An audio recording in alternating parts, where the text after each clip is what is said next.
Está gravando! Boa noite a todos, companheiros unficineiros e unficinéfilos. Bem-vindos a mais uma rodada do Unficinema, hoje conversando sobre o filme Diga Quem Sou, que na verdade não é um filme, é um documentário. Vocês já conhecem aqui, né? O cinema, todo mundo já é de casa aqui. Então, vamos então começar a nossa rodada do Oficinema. Quem quiser abrir a câmera, fica à vontade, porque está filmando e aí fica com imagem, senão fica só eu aparecendo o tempo todo. Mas quem não quiser também, não tem problema. Conforme vocês forem levantando a mão aí, eu vou liberando o microfone para vocês, vocês vão falando, a gente vai girando até chegar aí no fim, no máximo 9h30, para a gente concluir aqui a nossa conversa. Então, sem mais delongas, vamos à nossa análise do filme, documentário Diga Quem Sou. Temos já uma pessoa com a mão levantada aqui, primeira da fila, Natália.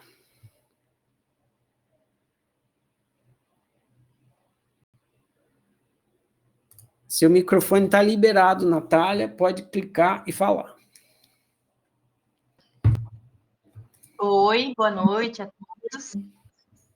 Excepcionalmente, eu estou falando pela primeira vez. Geralmente eu não falo, mas é porque eu vou ter que sair daqui a pouco. Então já vou falar já agora, porque se não der tempo, não vou conseguir ficar e depois eu ouço os áudios. E os vídeos agora, né? Mas eu gostei bastante desse documentário. Achei uma espécie de documentário diferente, porque ao mesmo tempo em que mostra a vida real, né, deles, tem toda uma produção cinematográfica por trás, eu senti, assim. Que não é aquela coisa tão crua do documentário, assim, sabe, de gravar mesmo, tal. Assim, então acho que foi meio que programado, assim, mas não acho que isso tira o mérito. Achei muito interessante e para mim, fiquei pensando, agora eu tô tendo o costume de pensar, assim, tentar olhar bem de longe, assim. E aí, para mim, fosse 4 questões, que foram as 4 questões que eu fiquei, assim, sabe, refletindo sobre elas. Primeiro, a questão das memórias. Eu acho que foi por isso, né, que o Ferrari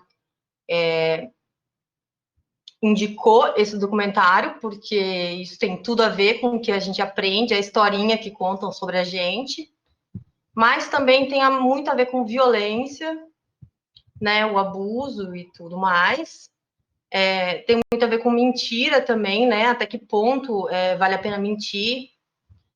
E, para mim, tem um quarto elemento que eu não sei se eu vou falar ainda, vou falar no final, talvez, dependendo do que vai rolar.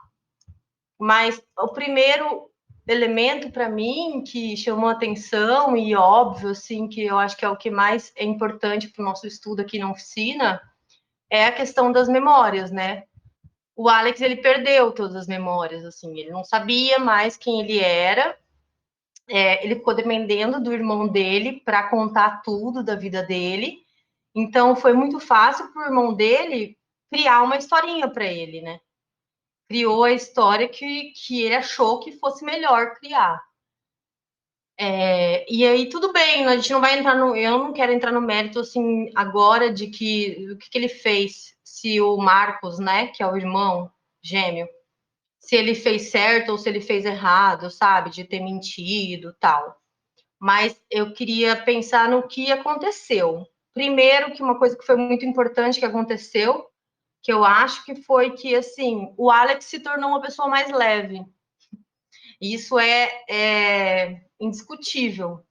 Você percebe pela forma como o Alex conta a história, o Marcos, que a vida do Alex foi mais feliz.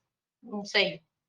Não teve tanto sofrimento porque não teve memória, né? E aí essa é uma questão que ficou muito rondando para mim, assim, sabe? o quanto a gente sofre porque a gente lembra. E se a gente não lembrasse, talvez a gente não sofresse tanto, né?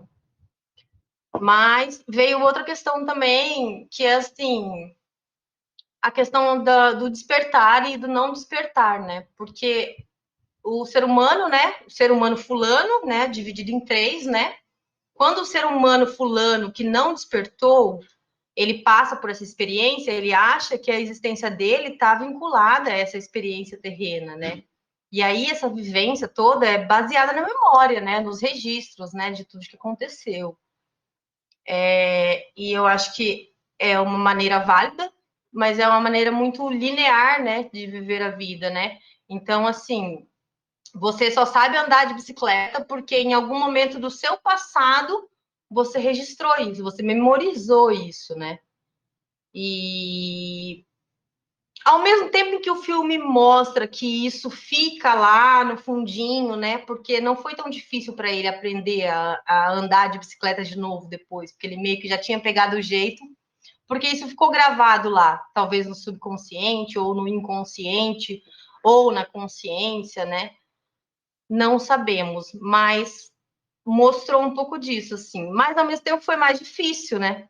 Ele caiu alguns tombinhos ali, né? E ficou meio que confuso porque ele não tinha todos os passos memorizados, né? Sobre como andar de bicicleta, né? Então, para mim, o filme mostra o quanto esse senso de identidade que o humano fulano traz, ele é frágil e ele é falho também, né? Porque, bom, primeiro porque se você perde a memória, você não consegue mais viver, né? Ele voltou à idade dos 9 anos de idade, ele tinha 18 quando ele sofreu o acidente, né? E aí ele voltou aos 9 anos de idade, a idade mental mesmo, né? Porque os registros somem, você tem que novamente aprender tudo, né? E mas aí, então, e aí ele também tem um equívoco que ele comete no início do filme, que ele fala assim, sobre a questão de ser um ser humano desperto, de ser um ser humano fulano, mesmo, de ter essa visão consciencial por trás. Quando você não tem essa visão consciencial por trás, acontece o que aconteceu no documentário, que ele fala assim, que ele vai mostrar o verdadeiro eu dele, porque como se o verdadeiro eu dele fosse esse eu com todas as memórias dos traumas, do abuso. Mas ainda assim, né, pelo que a gente aprende, estuda e percebe, ainda assim falta, ainda assim não é o verdadeiro eu, né? Que existe, né, uma consciência por trás, né? E aí eu fiquei pensando assim, e o ser humano fulano que despertou, será que seria diferente? Se ele perdesse a memória, um ser humano desperto, porque ele teria consciência, né? Essa coisa mais do ser. Será que ele conseguiria viver uma experiência humana assim de uma maneira mais eficiente? Conseguiria lembrar das coisas? Não sei, talvez ele deixasse fluir mais, mas enfim, não sei se seria muito diferente não, porque a nossa experiência humana ela precisa dessa memória e o Alex ele mostrou isso o tempo todo, assim, ele mostrou que ele precisava da memória para conseguir paz de espírito. Foi uma coisa que ele falou. Em alguma parte do documentário, ele falou assim: sem me lembrar de nada, eu não tinha uma âncora para sentir a paz, porque a paz estava vinculada a algum objeto, e como ele não tinha memória desse objeto, e a memória, a emoção disso, ele não conseguia sentir isso. Só que ao mesmo tempo também tirou as coisas ruins, né, que foram as memórias de abuso. Então, essa é a questão das memórias que eu fiquei refletindo, assim.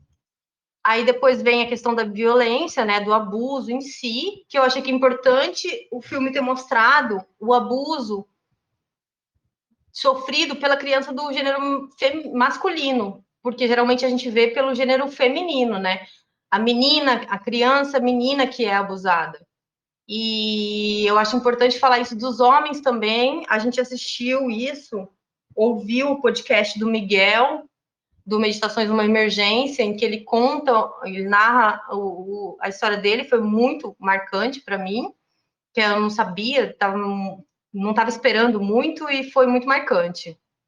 E mesmo o Miguel, que tinha essa tendência de autoconhecimento, já de colocar para fora, apesar de ser uma criança de 5 anos, mesmo assim, ele ainda teve muita dificuldade de falar dos sentimentos, né? Naquela família lá, toda fechada, tal. E eu acho que por ser homem, foi mais fácil ainda ele de se fechar, né? Aí eu pensei algumas coisas sobre o abuso sexual, né? Que eu acho que é uma invasão, que é uma violência, uma agressão até mais forte, às vezes, do que a agressão física mesmo, de você dar um tapa em alguém, porque tem a força moral, sabe? Uma coisa de violar a sua intimidade, de invadir, assim, o íntimo da pessoa, que é muito pesado, que é mais pesado, às vezes, do que o físico, porque o físico tá óbvio que invadiu. Então, não tem uma confusão. Para você, fica muito certo ali de que aquilo foi uma violência. Agora, o abuso sexual fica aquela coisa, assim, de que a criança não sabe o que está acontecendo e parece que é mais forte ainda, fica uma psique tão fragmentada, não sei, fica uma coisa desordenada, assim. E, e eu acho importante falar disso, sabe? Porque a gente acha que violência é só bater na cara da pessoa, né? Então, para mim, essa violência sexual, ela desordena muito mais o psicológico, né, do que o corpo, né? E aí a pessoa acaba criando rupturas, né? E aí acaba criando questões mais psicológicas, tipo, você deixa de confiar nas pessoas, né? Eu acho que é mais sutil do que uma agressão pura, física, mas é uma agressão, principalmente ao sentido, à sensação de independência da pessoa, né? Tipo, por exemplo, eu não posso fazer o que eu quero com o meu corpo, né? Porque tem alguém me forçando aqui. E aí, beleza, eu sou criança, né? Tenho que obedecer. Mas mesmo assim, quando você se torna adulto, isso fica muito confuso na sua cabeça.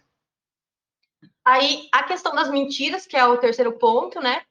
Que eu fiquei pensando, será que dá para julgar o Marcos, que é o irmão do Alex, por ele ter mentido, não ter falado a questão do abuso? Eu não sei. Eu não sei se dá para julgar, porque muitas vezes eu acho que eu também não falaria. Tem muitas coisas que eu não falo para a pessoa, que eu falo assim, ah, a pessoa não está preparada para ouvir, é melhor não falar. Então, aquelas mentirinhas do bem, né? Ou então as mentiras do cotidiano, né? Oi, você tá bem? Eu tô bem, tô bem, tá ótimo. Que a gente sabe que não tá bem, mas a gente finge que tá, né?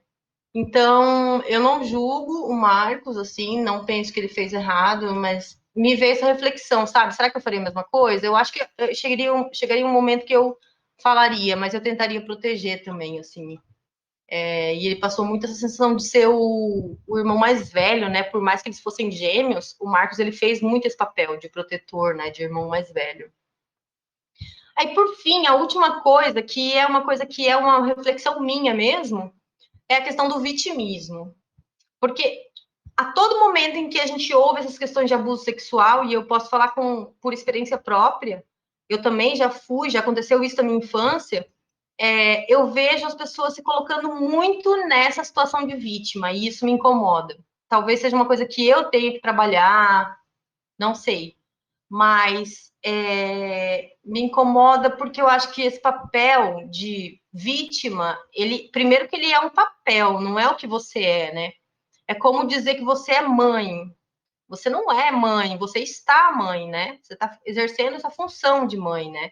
E aí, quando você se identifica muito com esse papel de mãe, ou com esse papel de vítima, ou com esse papel de herói, isso faz, né, com que você deixe de perceber muitas coisas ao redor. E o vitimismo, eu acho que é uma coisa que acontece muito quando as pessoas são abusadas sexualmente. Isso é muito polêmico de se falar, mas eu tenho que falar porque eu penso assim. Mas eu acho que o vitimismo, assim, de falar assim, nossa, eu estou sofrendo, eu estou morrendo aqui, e meu Deus do céu, isso é a pior coisa que aconteceu na minha vida. Por mais que seja, e foi horrível, não tem como dizer que não foi horrível. Mas quando você se identifica demais com esse papel de vítima, isso te estagna, sabe? Te paralisa. E isso te torna muito mais frágil, né? É isso que eu queria colocar. Que o papel de vítima, ele te fragiliza. E que depois que você tem uma consciência mais de ser humano, de ser, não de humano ser, de ser humano, você começa a perceber que de uma forma ou de outra você escolheu, você optou por passar por aquela dor, por aquela experiência, você está o tempo todo optando por passar por aquilo que você está passando. E isso traz um certo conforto, não sei, para mim, porque eu imagino que assim, se eu ficasse ali me sentindo assim apenas um sofredor, ia ser muito mais dolorido e ia ser muito uma coisa que ia me estagnar muito mais. Então, eu não gosto de pensar assim, eu gosto de pensar que eu aceitei aquela experiência. De uma forma ou de outra eu escolhi. E assim, eu vou até um pouco mais além do que o Ferrari fala, do que a oficina fala, porque a oficina fala que a gente, quando a gente escolhe o pacote de ser humano, a gente escolhe todas as possibilidades. A gente não sabe o que vai acontecer. A gente sabe que tem um pacote ali, a gente não sabe exatamente o que vai acontecer. Na minha visão, eu acho que não, que eu acho que é mais do que isso até. Eu acho que a gente escolhe, a todo momento a gente está optando ali por passar por aquilo. E mesmo doendo, e mesmo sofrendo, a gente quer passar por aquilo. Porque aquilo vai causar alguma. Vai fazer com que a gente evolua de alguma forma, vai fazer com que a gente expanda de alguma forma, assim, com que a gente aprenda.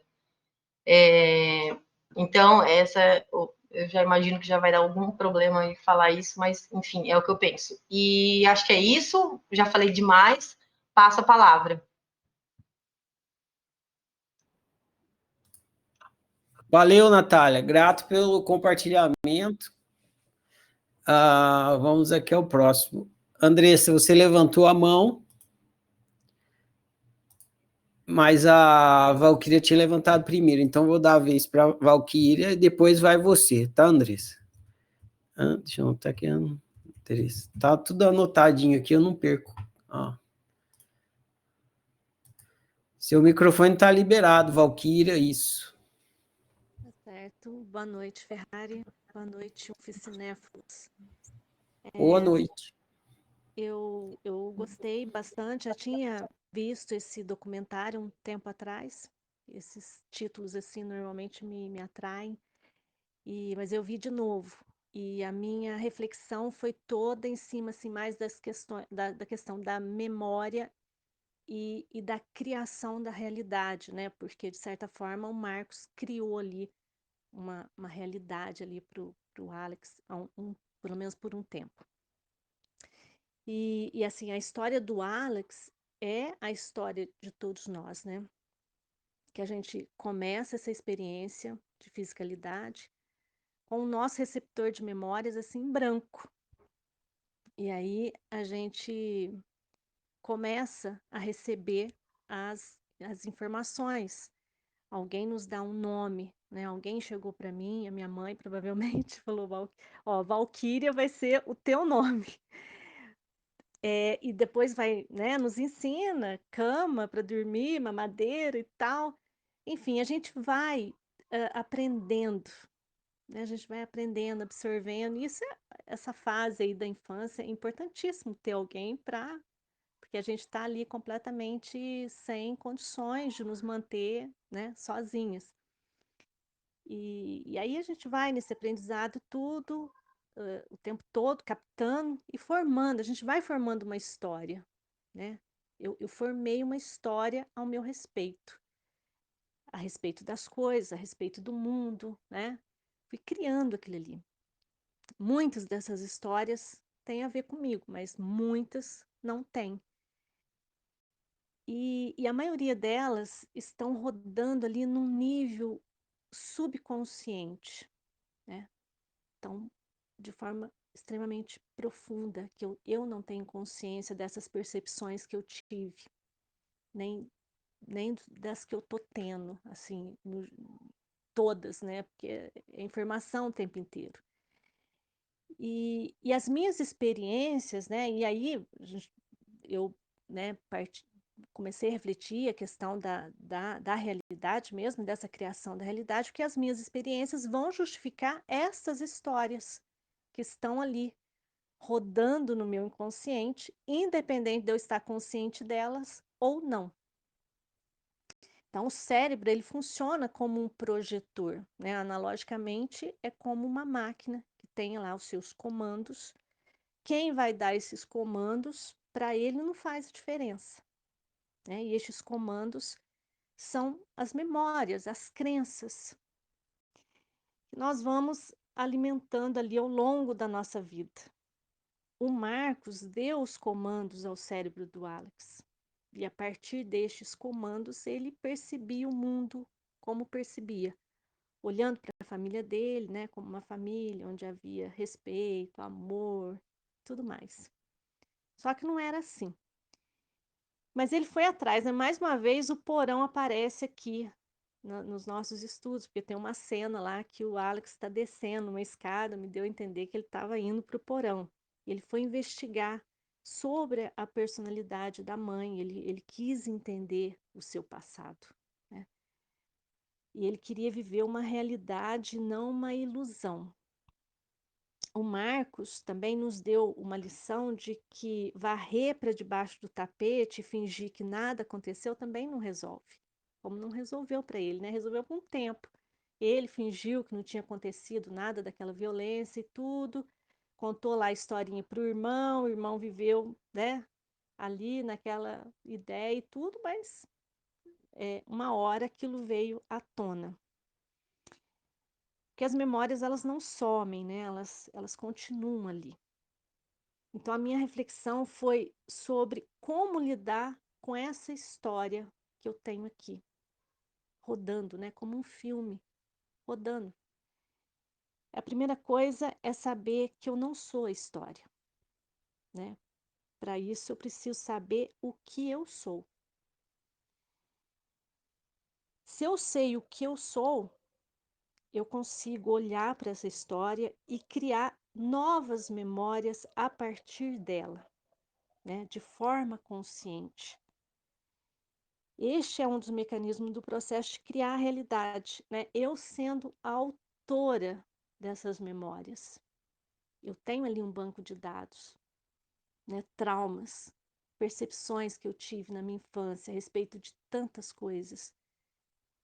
Esses traumas estão produzindo eventos para justificar, né, esse processo. Tá projetando e eu estou experimentando. Por isso que a gente fica ali no looping, só vivendo de memórias, vivendo a mesma história. Mudam-se os cenários, mas o contexto ele continua o mesmo, porque tem ali a causa disso.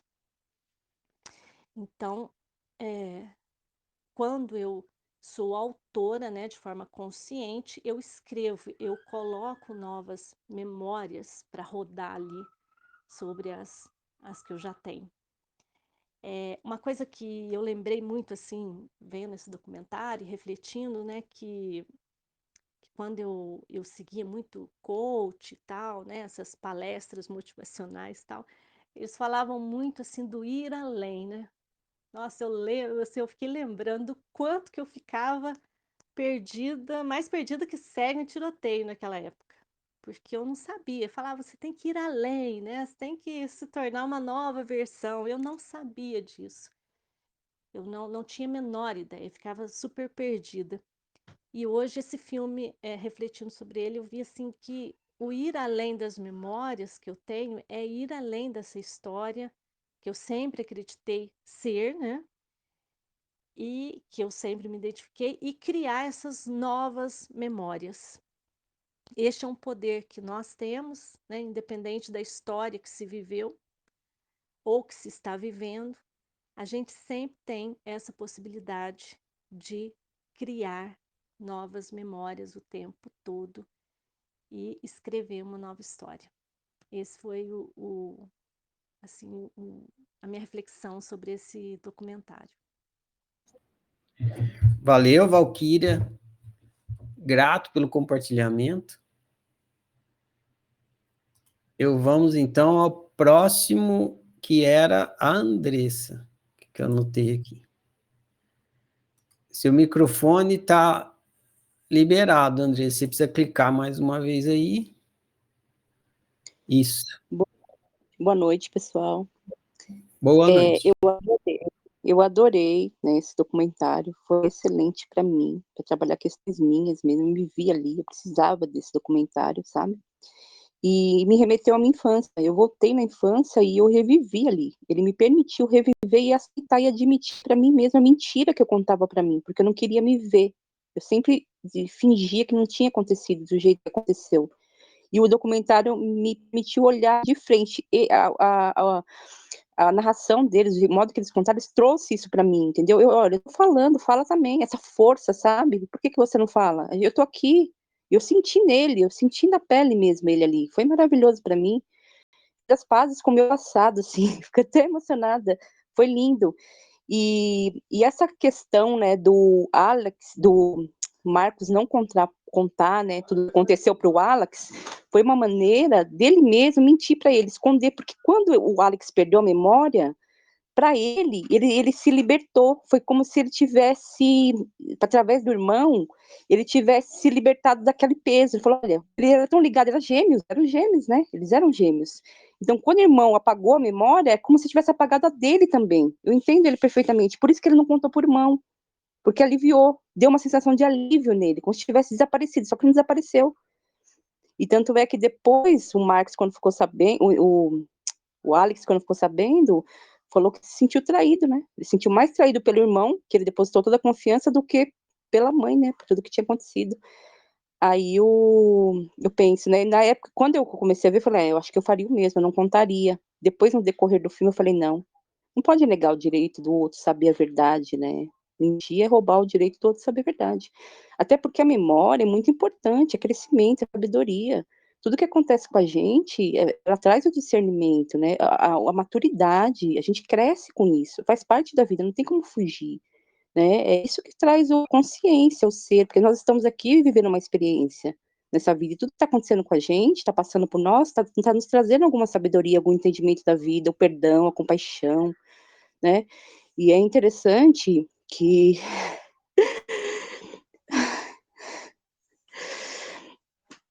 num momento que ele falou que não perdoava, né? Tudo que tinha acontecido, ele não conseguiu perdoar. Quando o pai dele morreu, ele falou, eu não te perdoo. Aí eu voltei para mim, né? Se eu perdoei ou não, e eu perdoei. E eu senti que tudo é tão importante que acontece na nossa vida, sabe? Tem tanta sabedoria por trás de tudo que acontece, tá fazendo a gente crescer, é um mistério, porque a gente desenvolve a compaixão, sabe? O entendimento pelo outro, por que aconteceu aquilo, por que... E a gente vê que o ser humano é falho, não estou desculpabilizando, entendeu? O que aconteceu, mas a gente olha assim, com um olhar de cima, começar a olhar de cima. E aí outra coisa também que eu achei que eu observei, né, que o Alex, apesar de tudo que aconteceu, ele era um homem tão bom, né? Ele era uma pessoa do bem, ele era equilibrado, ele era uma pessoa boa. Dava para ver no semblante dele, dos dois, dos irmãos, né? Eles não ficaram com aquele ódio, ele contava tudo, mas ele não tinha ódio dentro dele. Achei muito bonito isso, sabe? E tanto é que ele falou que ele casou. Ele teve a família dele, ele curtiu, né? Mas ele escondeu por 20 anos tudo isso, que, né, ele não assumia. Contou pro irmão tudo, mas eu achei bacana, sabe? Me fez refletir bastante, elaborar muitas questões aqui, e é essa, é isso. Valeu, Andressa. E o cara contou e contou ao vivo, né? Na câmera ali, ó. Com Adorei, iluminação. Então, isso trouxe uma força, eu fiquei admirada, sabe, com a coragem deles de contar, porque eles estão ajudando outras pessoas. Eu achei que um bem maior, tudo que aconteceu com ele, ele foi além, ele falou, não, isso é bonito, entendeu? Ele usou da lição, da experiência dele para ajudar outros. Eu acho nobre, achei muito nobre. Eu concordo com você. Eu acho que a intenção deles fazerem no documentário tem um pouco disso, sim. É um palpite, não sei, mas acho que Sim, tem sim. eu me senti tocada, eu falei, que lindo, que nobre o que eles estão fazendo, né? Através de todo aquele sofrimento, está ajudando outras pessoas, transformou, isso é transformar o sofrimento, é sabedoria, isso para mim é sabedoria, transformar a sua dor para ajudar os outros, né? A elaborar, a ter uma vida melhor, a entender, e ajudar, né? Tô do seu lado, eu tô aqui, ó, aconteceu comigo. É isso que eu interpretação. É, legal, isso mesmo. Quando a gente sofre, a gente aprende com aquele sofrimento, aí a gente fica capacitado para ajudar os outros a lidar com o mesmo sofrimento. Crescimento. Valeu, Andressa, grato compartilhamento. Vamos aqui para o próximo, na nossa girada do Oficinema, que é a Lucélia. Lucélia, seu microfone está liberado, pode falar. Clica mais uma vez. Não tá, isso. Agora sim, pode falar. Abriu, né? Tá me ouvindo? Sim, tudo ok. Eu fiz um resumo aqui. Chega um momento da vida que surge a pergunta: quem sou eu? De onde vim? Para onde vou? Alguém, por favor, diga quem sou eu? Com 20 anos, Alex sofreu um acidente e perdeu suas memórias. Ficou como se tivesse sido formatado. Não se lembrava dos fatos, emoções, acontecimentos.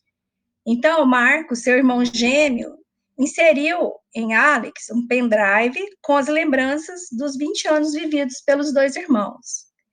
Mas ele fez só o download das memórias felizes e cobriu os grandes buracos dolorosos com acontecimentos igualmente felizes.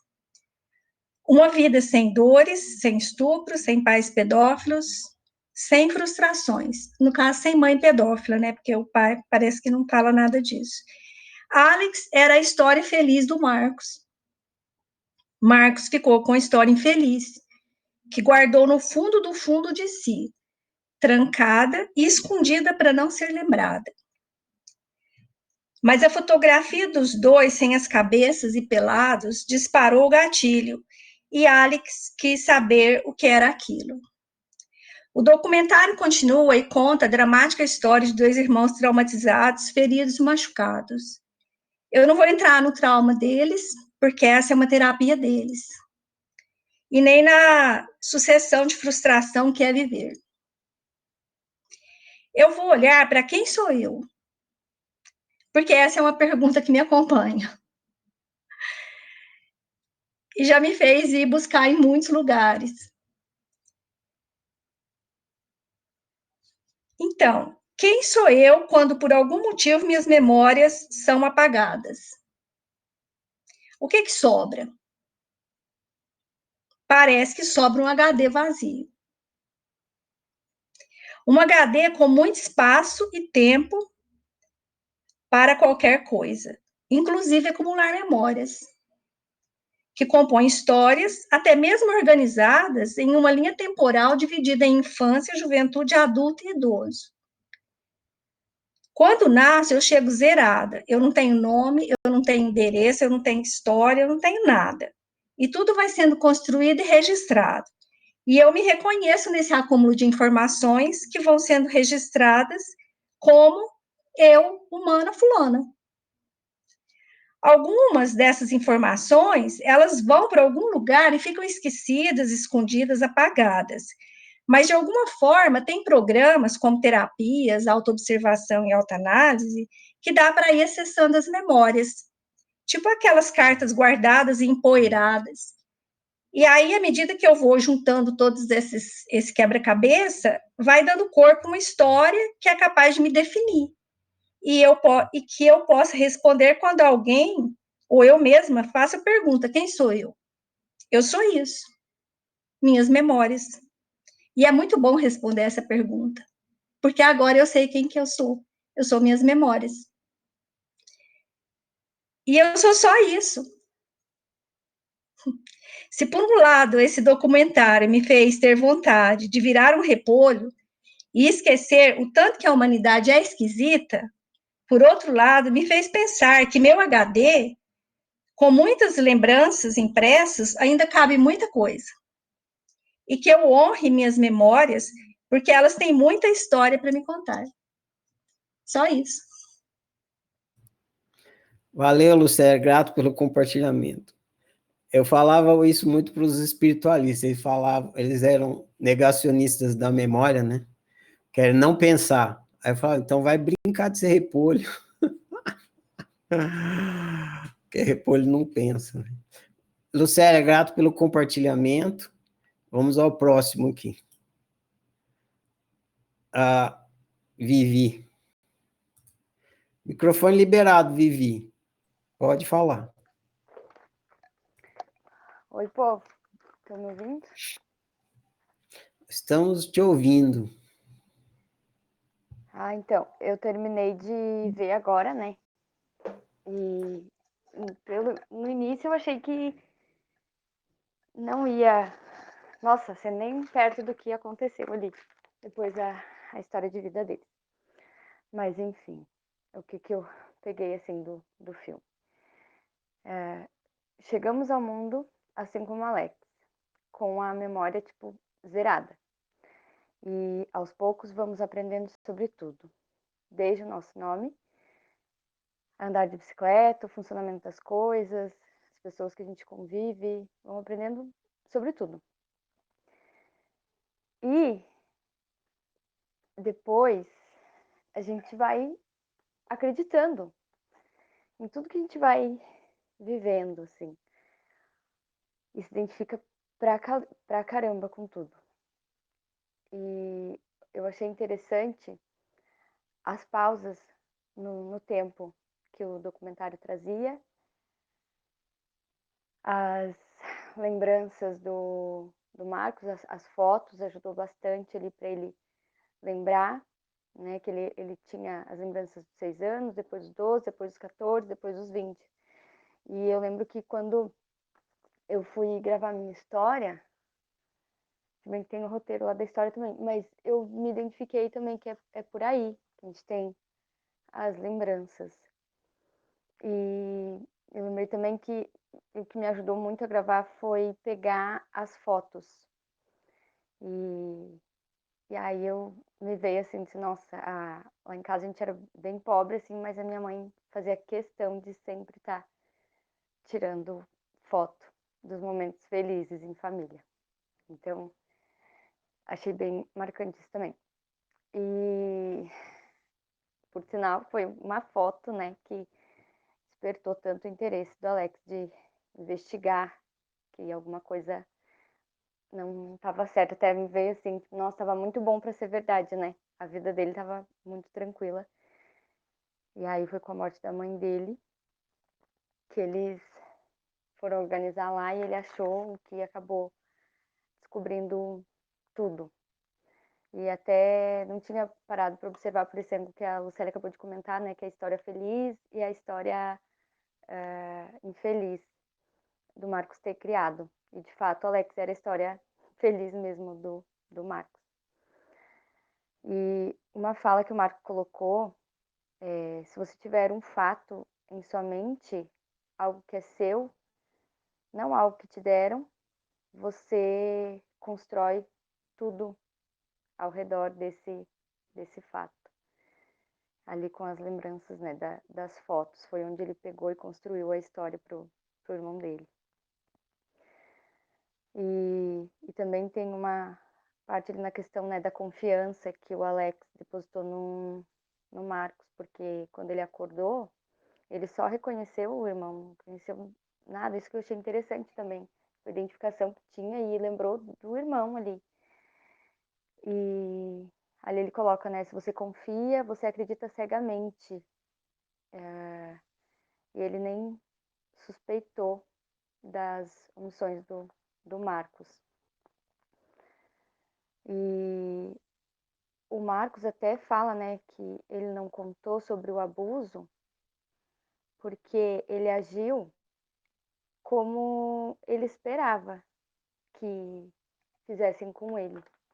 Ele se colocou no lugar do Alex e fez exatamente como ele queria que tivesse sido feito com ele. E eu vejo muito assim. A gente sempre está agindo conforme acho que é melhor pra gente. Sempre, não tem como sair da gente. E a gente acaba interagindo assim. Então, ele isso me marcou bastante, sim, também. E deixa eu ver o que mais. Aqui eu fiz... da indignação, do sentimento de traição. Porque eu fiquei pensando, né? Mas por que ele ficou tão indignado? Que ele falou que marcou mais o irmão dele ter traído ele do que a situação do abuso em si. Aí até refleti sobre isso, porque de fato era a vida que ele estava tendo. Então, para ele aquilo estava sendo verdade. Então, acho que, não sei, né? Eu suponho que ele deve ter pensado assim. Ele se sentiu roubado dele mesmo, ele confiava muito no irmão dele e no que estava sendo dito até então. E aí, quando ele viu, ele se sentiu muito, muito, muito traído. E aí me veio até acho que tem uma frase que fala, né? Tipo, esclarecer os fatos e cada um decide como vai reagir. Depois a gente não tem como supor pelo outro. Mesmo fazendo isso, mas enfim, cada um vai interagir, vai reagir de uma maneira. E outra coisa que me chamou também a atenção foi o mecanismo de defesa do Marcos, que foi ele se fechar desde os abusos lá, ele sempre se fechava, ficava em silêncio, entrava no carro com a mãe dele, ficava em silêncio. E assim foi até os 54 anos que eles tinham e quando eles decidiram falar, né? E mesmo assim ele não teve coragem de falar, olhando pro irmão dele, do tanto que doía para ele lembrar, vivenciar tudo aquilo. E eu percebi assim que tipo, ele criando a história nova foi onde ele ocupou a cabeça dele e ele sabia que ele não tinha esquecido, ele não tinha como mentir para ele mesmo, no fundo ele sabia, mas foi uma alternativa que ele achou para conviver com a dor dele. E outra coisa que o Marcos fala é sobre a dor da criança, que fica sem entender, porque ela confia nos pais, ela não consegue entender o que está se passando, porque os pais é tudo, né, para a criança, acredita e confia em tudo que os pais estão falando de adjetivos, é o que ela é, o que está sendo criado ali, que os pais estão falando. E aí me fez lembrar do dia que eu fui pegar a Isabelle, as coisas da Isabelle, ela já estava no carro comigo, e eu lembro que a tia dela não suportava ela, e aí eu falei, né, você quer se despedir dela, vai ser o último momento que você vai ver ela, não vai mais ver, né? E aí ela disse que não, e virou as costas, e a Isabelle pediu, ela tinha 3 anos, ela pediu pra gente abaixar o vidro, e na cabeça dela, tia era a mãe dela, né? E ela disse assim, mãe, eu amo você. Essa cena, nossa, não sai da minha cabeça. Porque eu disse, nossa, tipo, mesmo sendo tratada do jeito que ela era, ela ainda demonstrou carinho ali no último dia que viu. Então, a hora que o Marcos falou sobre isso, né, que tipo, ele queria ter falado com a mãe dele e desabafado, ele iria viver melhor com isso e ele não conseguiu. Então, é isso que eu tinha para falar. Valeu, Vivi. Fortes emoções hoje, né? Documentário muito top. Valeu pelo compartilhamento, Vivi. Mariane, você vai primeiro, depois vai a Ana Kelly, tá? Então, seu microfone está liberado, Mari. Oi, boa noite. Boa. Então, para mim ficou na minha cabeça sobre a questão do silêncio das vítimas, né? Das violências. E quantos anos a pessoa demora para começar a expor tudo que ela viveu. Tipo, gritante a quantidade de anos que a pessoa carrega aquilo. E os efeitos são horríveis, né, no corpo da pessoa, levar tudo isso sem contar para ninguém. E, e eu fico pensando na criança, porque quando ela sofre uma coisa assim, muito nova, ela não entende direito o que acontece com ela, né? Então, ela vê que acontece uma coisa estranha, mas ela não sabe o que é, então ela não consegue comunicar aquilo, fica confusa, né? Também tem toda a questão de se sentir com vergonha, uma espécie de culpa também.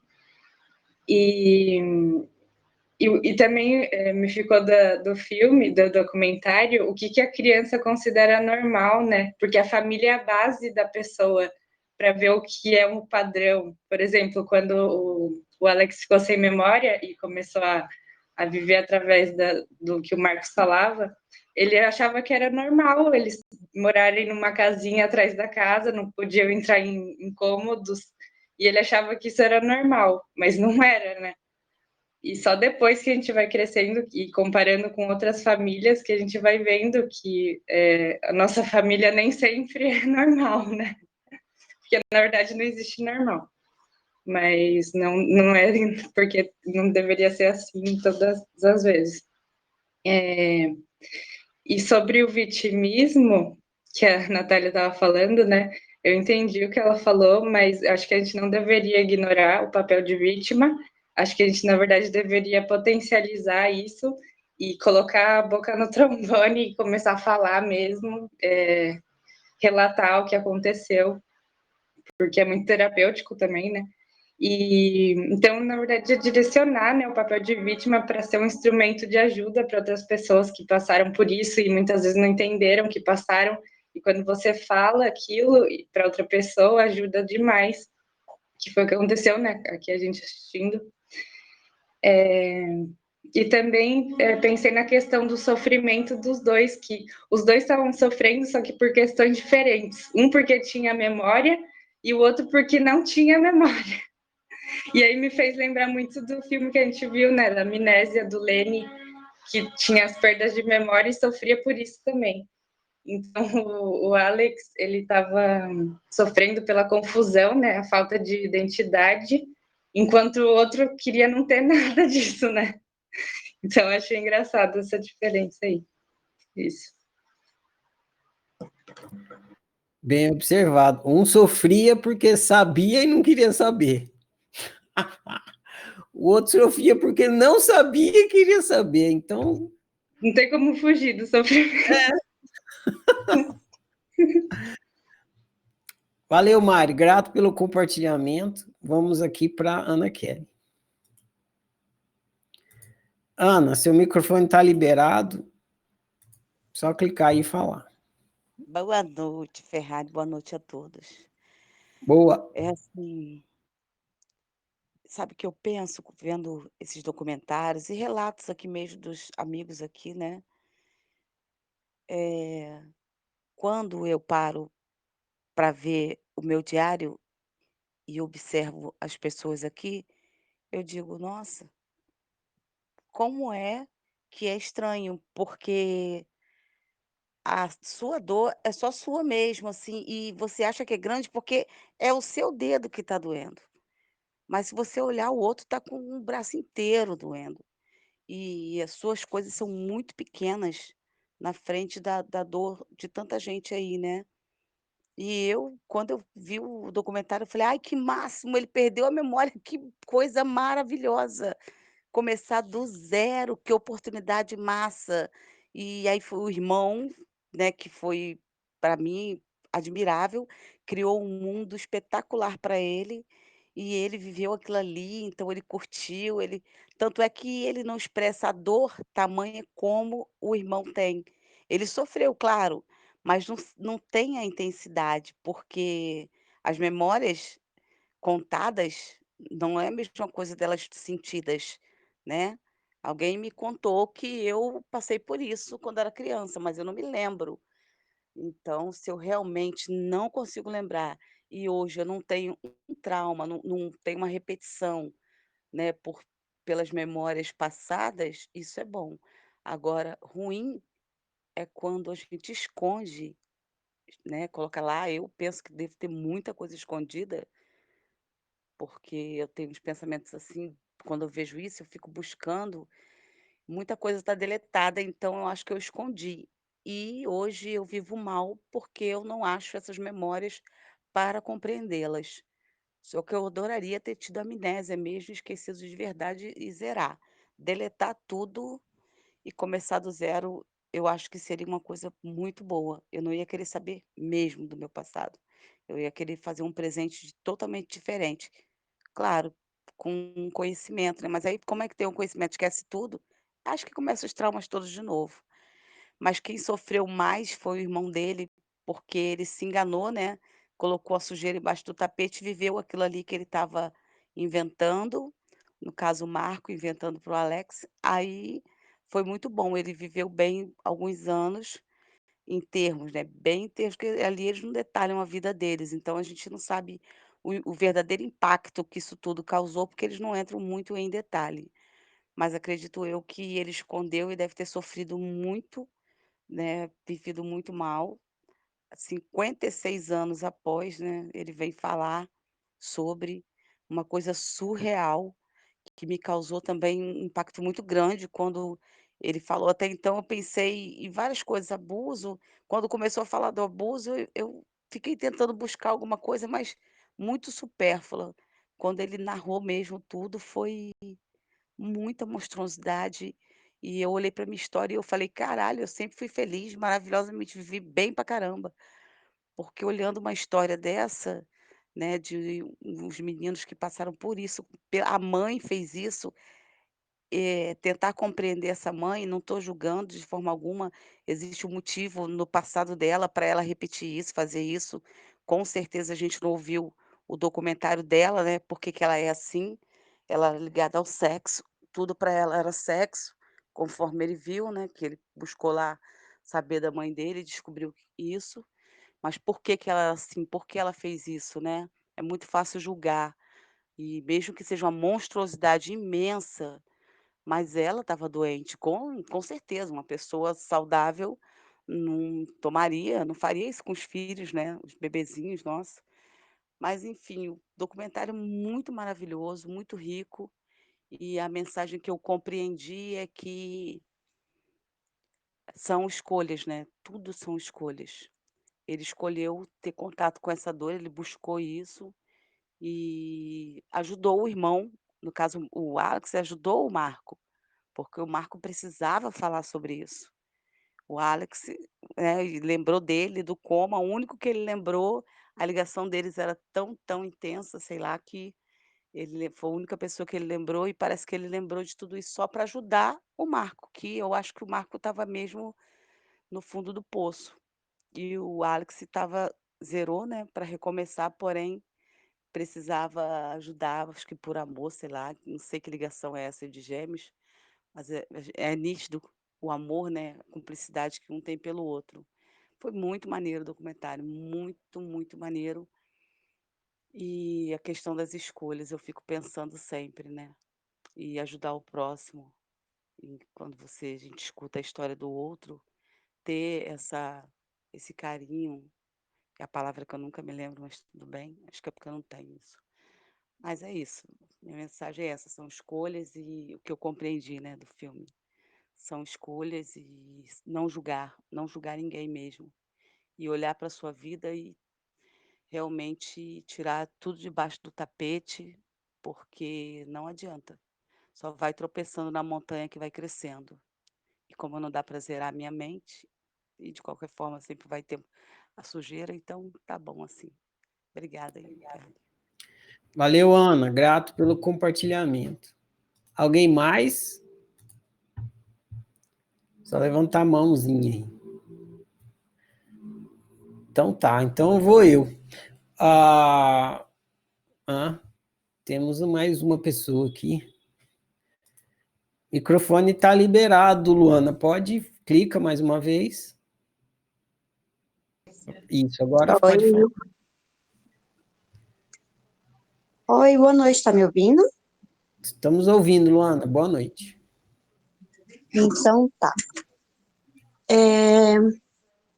Eu disse que eu não ia comentar porque eu causei polêmica já logo depois que eu assisti ao documentário. E eu achei que só polêmica não ia acrescentar nada no fato, no estudo. Mas eu assisti de novo e tentei olhar tentei ver pelos olhos que a gente está aprendendo aqui no curso. A gente está aqui com um objetivo bem específico e foi assim que eu tentei fazer. Além disso, tem algumas outras observações. Primeiro, a minha análise a partir do que a gente está aprendendo no curso, né? Você tem colocado desde todo sempre que os filmes que você coloca estão seguindo uma sequência lógica. E dentro dessa sequência lógica, o filme, ele veio com a questão, de novo, da importância da memória, do quanto a memória te define, do quanto lembrar das coisas, lembrar das suas vivências, define o seu caráter, define como você vai lidar com a vida como um todo.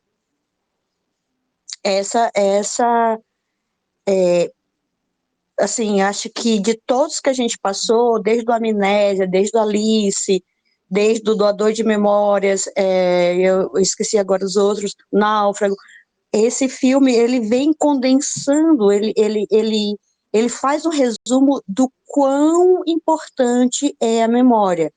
Para você, até na questão do processamento dos traumas, e você seguir adiante.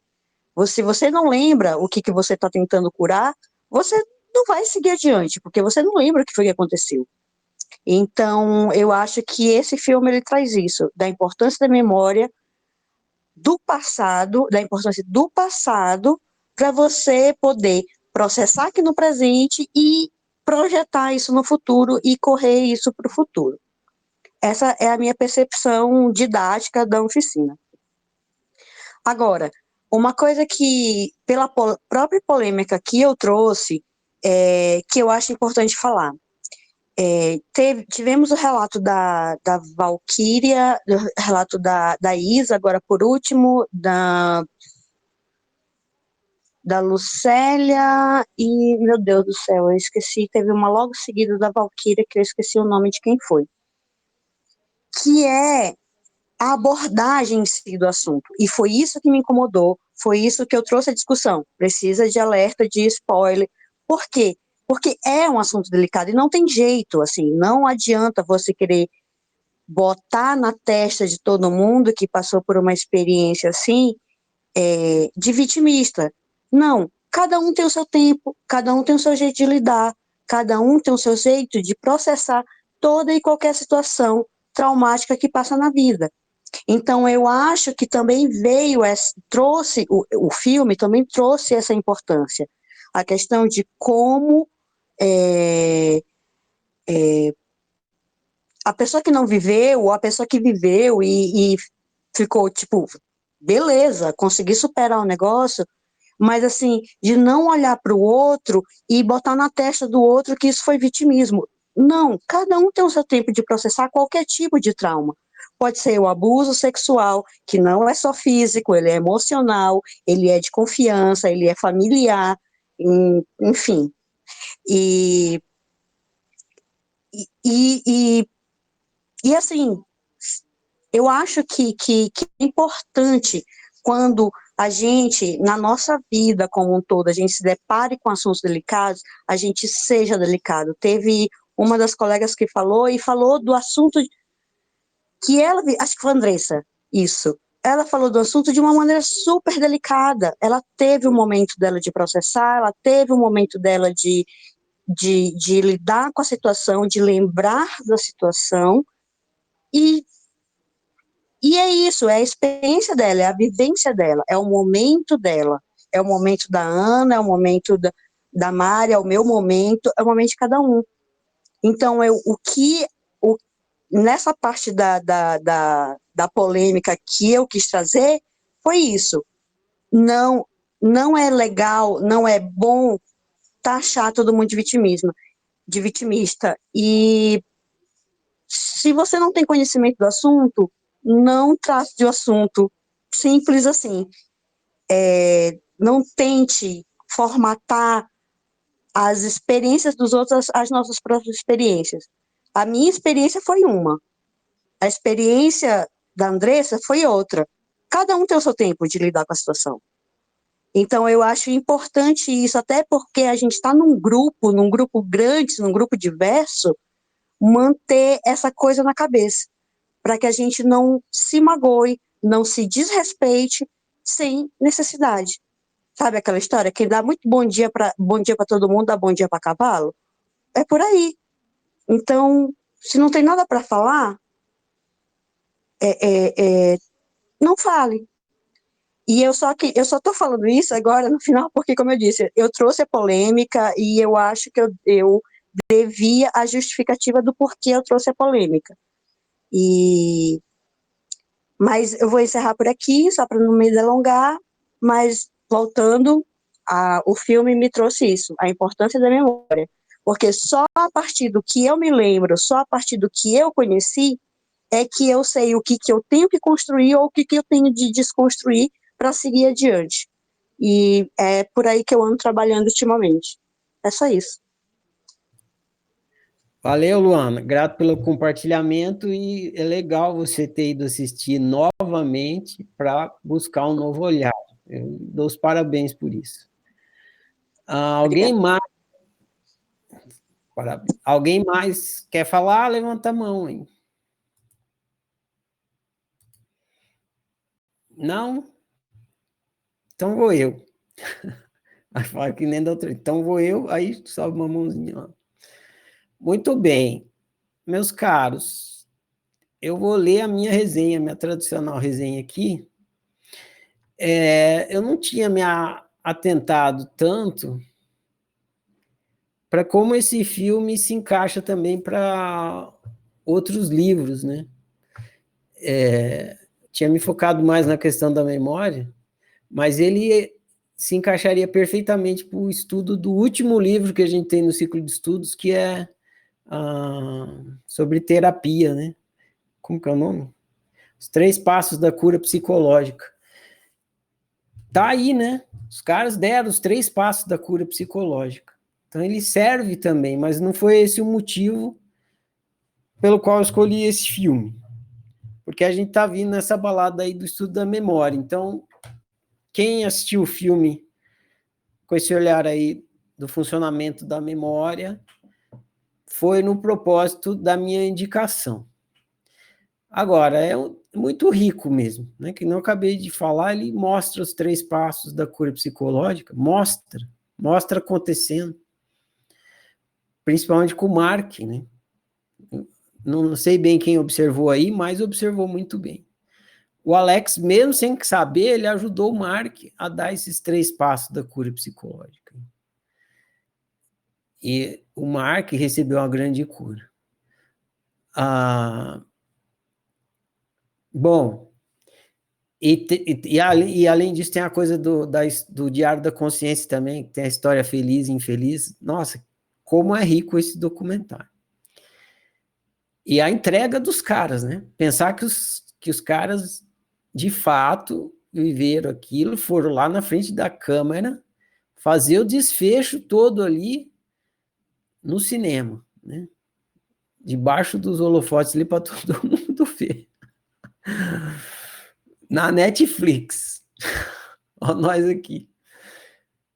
Isso para quem está assistindo, né? A gente que está assistindo, que trabalha com processos de cura, nossa, cura a gente, estimula, como a Andressa observou, a gente fazer as mesmas coisas, né? Dar os mesmos passos e tal.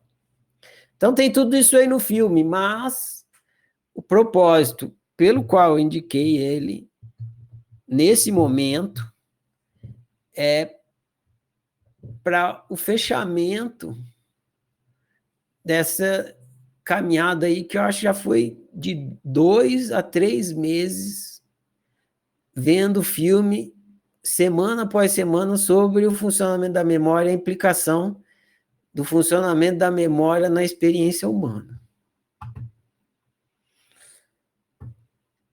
Então, a minha resenha ela vai focar nisso. Como eu tenho dito para vocês, tem filme que parece que é feito como aula, né?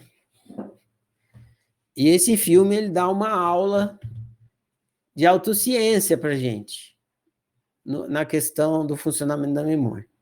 E eu vou destacar aqui 2 lições, 2 aulas valiosas que esse filme oferece. Coincidentemente, a minha resenha, para quem acompanhou o que aconteceu lá aqui, né, no canal da oficina de manhã, as mensagens que eu posto pela manhã, eu postei um áudio que falava: eu sou a Madonna. Quem não ouviu, recomendo ouvir esse áudio, eu sou a Madonna. A minha resenha está alicerçada no mesmo entendimento, no mesmo esclarecimento que eu dei nesse áudio. Eu sou a Madonna. Deixa eu ver se é esse mesmo nome do áudio. Só dar um clique aqui eu já vejo, peraí. Eu sou a Madonna. Muito bem. Imagina eu ser a Madonna, ia ser engraçado, né? Mas nem ia saber, né, que eu não era. Bom, enfim, eu vou devagar com vocês. Eu vou à resenha. A minha resenha se chama Do que as pessoas são feitas. Do que as pessoas são feitas. Resenha autocientífica do filme Diga Quem Sou, o documentário, né? Vou supor que seu nome é Moisés. Eu tenho que dar um nome aqui para o ouvinte. Então, Moisés com o nome de todos os ouvintes. Vocês trocam o nome aí pelo de vocês. Tá? Quando eu falar Moisés, você pensa Luana, Ana, Mariana, Lucélia, Andressa, Valquíria, Ângela, Luciana, Sandra. E você que está ouvindo aí no YouTube, no podcast, pensa o seu nome.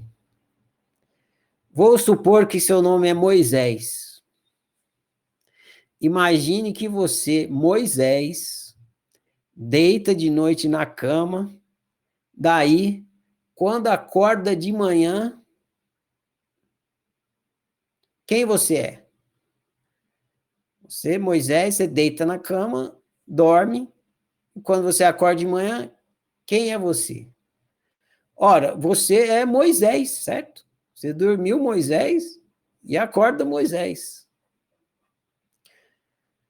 Mas por que você acorda Moisés? Essa é uma pergunta que, se você não prestar atenção, vai falar, nossa, que ridículo, que pergunta sem sentido. Por que eu acordo Moisés? Eu sou Moisés. Eu deitei Moisés, dormi, acordei Moisés. Como que eu ia acordar outra coisa que não Moisés? Se você está pensando assim, você está enganado. Você não percebeu algumas coisinhas aí sobre a experiência de ser humano. Mas por que você dorme Moisés e acorda Moisés? Por que você não acorda uma outra pessoa? Você dorme Moisés e acorda Moisés. Por que você não acorda uma outra pessoa? Você dorme Moisés e acorda Moisés porque você dormiu com as memórias de Moisés. E acordou acessando as memórias de Moisés. É por isso. Agora, imagine que você dormiu Moisés, mas durante a noite você perdeu todas as memórias. Todas, vazio completo. Daí você acorda, sem memória nenhuma. Imagina aí. Quem é você?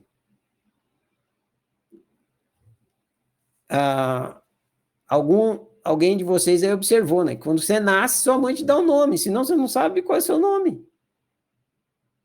Aí você memoriza, e aí você começa a falar, eu sou Moisés, mas foi ensinado para você. Você perdeu todas as memórias, você não consegue nem falar que você é Moisés. Muito bem. Agora, imagina, então, Você acordou sem memória, quem é você? Você é ninguém. Você é o Mr. Nobody. Lembra? Mr. Nobody rindo lá na cama? Você é ninguém, você é o Mr. Nobody. Você é um bebê recém-nascido com corpo de adulto. Essa é uma das coisas legais do filme. Porque o neném não consegue dar esse testemunho da criação da memória. Quando ele dá, quando você consegue dar, você já está adulto, já produziu tudo. O Alex não, é como se ele fosse um neném adulto. Então ele consegue dar um testemunho como se fosse um neném nascendo. Ele já tem vocabulário, já consegue falar, ele tem o idioma e tudo isso, o que o neném não tem. Então você é como um neném recém-nascido com um corpo de adulto, se você perder todas as suas memórias. Te lembra lá da Alice também, né? Não lembra nada. Agora, imagine que você dormiu Moisés, mas durante a noite sua memória é trocada pelas memórias de Jesus. Você dormiu Moisés. Aí durante a noite suas memórias são trocadas pelas memórias de Jesus. Você dorme com memória de Moisés e acorda com memória de Jesus. Quando você acorda, quem é você? Você é Jesus. Sem tirar nem pôr, sem sombra de dúvida. Se amanhã você acordar com as memórias de Jesus, você é Jesus. Você sairá de casa, subirá o monte da bem-aventurança e começará a pregar o sermão da montanha. É isso que você vai fazer, porque você é Jesus.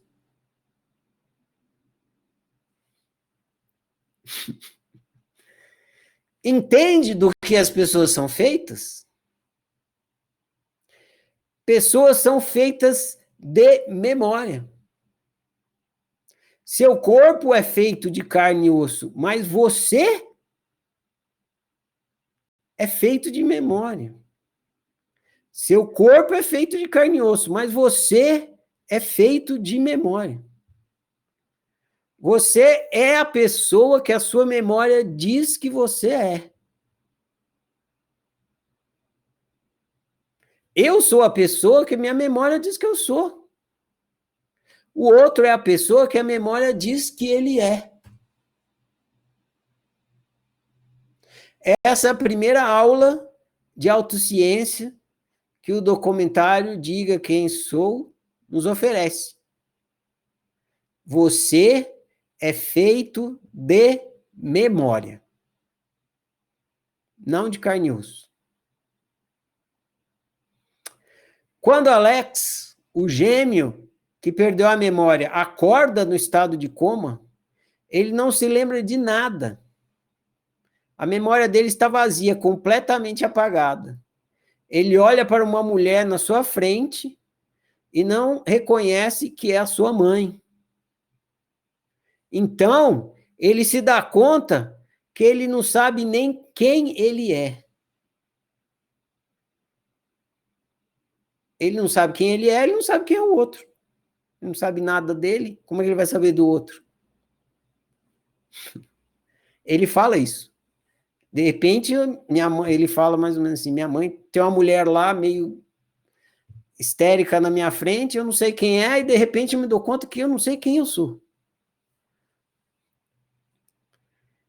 Mas o filme não oferece apenas esse fantástico e verídico testemunho. Esse de que você é feito de memória. O gêmeo de Alex, Mark, ajuda o irmão a reconstruir as memórias perdidas, recontando a história da vida dele. Porém, Mark omite e mente sobre as partes desagradáveis da sua história. Então, Mark ajuda o Alex a reconstruir a memória, a reconstruir a história da vida dele, que ele não tem história de vida. Como se tivesse nascido, não tem história de vida. Então, ele vai contar toda a história de vida para ele. Só que na hora que ele conta, ele omite e mente.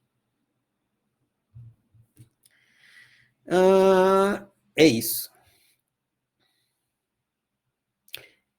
Tirando as partes agradáveis. Onde que eu parei? Aqui. Alex, assim como Mark,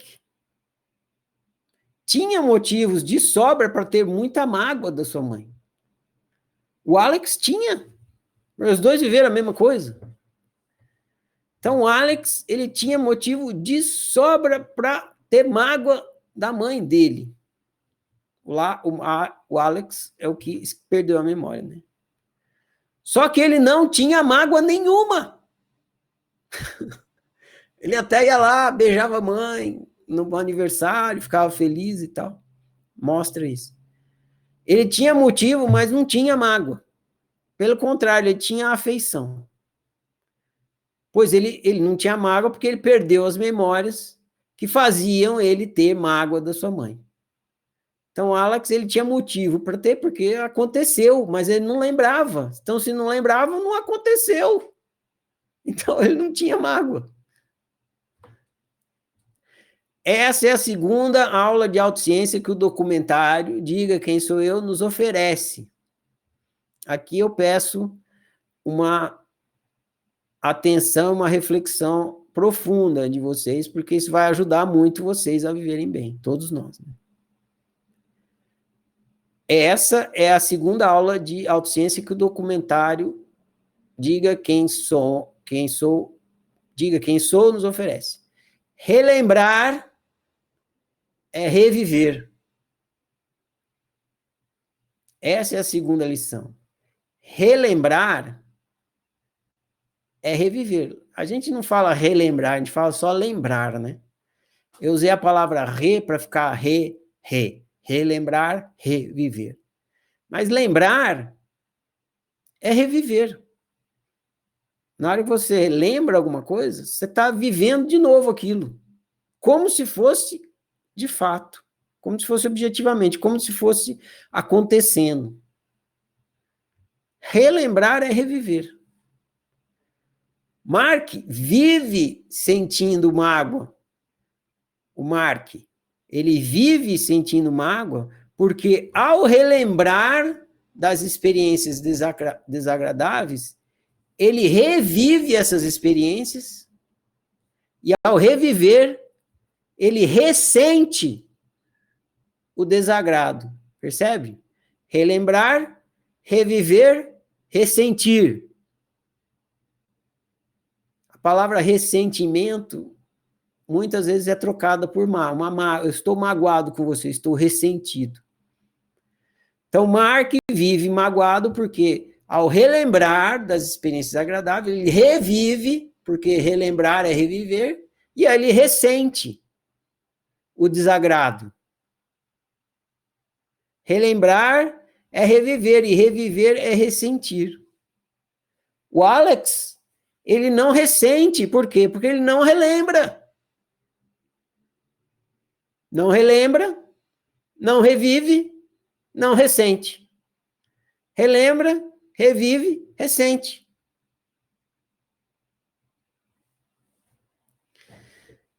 Essas são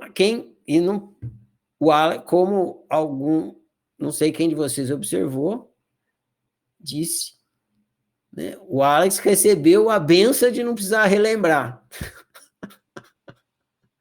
Aí ele não ressente, ele não revive e aí não ressente. Pensando assim, nessa lógica, é uma benção.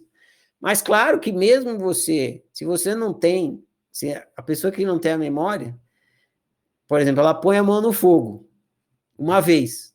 Aí depois, a hora que ela vai pôr a mão no fogo de novo, ela relembra, revive que vai queimar, ressente que vai queimar e não coloca a mão no fogo. E se todo dia você perdesse a memória, você ia se queimar todo dia. No dia seguinte, você ia se queimar, ia se queimar, ia se queimar. Você não quer parar de se queimar. Você não ia sair dessa fase do tô me queimando todo dia. Porque sem a memória não tem aprendizagem. Então, essa coisa de não ter a memória é uma benção. Também alguém observou aí. Se você pensar que ressentir a experiência desagradável é a pior coisa, então é uma benção. Só que se você lembrar que se você não tiver a memória, você vai todo dia se queimar e se queimar e se queimar no mesmo erro, na mesma coisa, na mesma experiência, aí não é, porque você nunca vai aprender, você não vai seguir adiante. Né? Se você não aprender que você fizer assim, você vai cair, você nunca vai andar, você só vai ficar caído, você vai ficar rastejando a sua vida inteira. Você precisa aprender, você levanta, cai, como é que faz para não cair de novo? Não quero cair, não quero sentir isso, para você conseguir andar, um dia pular, dançar e tal. Sem memória não tem aprendizagem, não tem desenvolvimento, evolução. Então, não é uma bênção nesse sentido, né? Então é isso. Relembrar é reviver e reviver é ressentir. Eu não estou dizendo nada do que vocês têm que fazer ou não têm que fazer. Eu estou dizendo como é que a coisa funciona e estou aconselhando vocês a observarem que é assim que funciona. Quanto mais consciente vocês estiverem de que é assim que funciona, melhor vocês conseguem usar esse funcionamento. Porque é assim que está funcionando o tempo todo. E tem um motivo para ser assim, a gente já estuda aqui na oficina, acabei de falar um pouco, tem outras coisas e tal. Não vou me aprofundar agora, eu só queria trazer isso aqui. Essas são as duas grandes aulas de autociência que o documentário Diga Quem Sou nos oferece. Você é feito de memória, relembrar é reviver e reviver é ressentir. É um documentário imperdível. Se você ainda não assistiu, assista. Se você já assistiu, mas não prestou atenção nisso que eu falei agora, assista novamente, prestando atenção nisso. Fim da minha resenha. Bom, gente, vou encerrar aqui a conversa. Quero dar 2 avisos aqui sobre as nossas conversas aqui. Um primeiro aviso é assim, se vocês se animarem de ligar as câmeras, eu incentivo vocês a ligarem as câmeras, se preparem para fazer isso aí, o que vocês acham que vocês precisam fazer, porque como o vídeo está indo para o YouTube, aí quando vocês estão falando, fica o rosto de vocês, e não o meu aqui, assim, né? A pessoa fica te ouvindo, fica me assistindo. Então, eu incentivo vocês a ligarem as câmeras quando vocês forem falar as resenhas e se preparem para o que vocês acham que vocês precisam se preparar para fazer isso acontecer. A segunda coisa é que esses nossos encontros aqui estão cada vez melhores, porque vocês estão cada vez melhores. Então, meus parabéns por vocês estarem assim se dedicando a assistir o filme com concentração, com análise, e trazer a análise de vocês para cá. A gente chega aqui sempre, né, com 20, sai com 200, é muito bom. Agradeço demais mais essa conversa. Não sei bem qual será o próximo filme ainda, mas em breve vocês vão descobrir lá no grupo do Cinema. Você que está assistindo aí, você aí que está assistindo no YouTube, ouvindo no Spotify. Se você quiser conversar com a galera do grupo do Cinema, é só você entrar aí no Telegram, digitar Cinema, você vai descobrir o grupo. Procura aí que você acha, facinho, Cinema. É o grupo da oficina para estudos de autoconhecimento baseado nos filmes. Se você quiser conhecer, não conhece o trabalho da oficina ainda, procura aí também. Oficina no Google você vai encontrar. A palavra oficina começa com o número 1 na frente. Oficina. Então tá. Bom demais. Gente, valeu, grato. Prossigamos, tá? Uma boa noite para todos nós e prossigamos.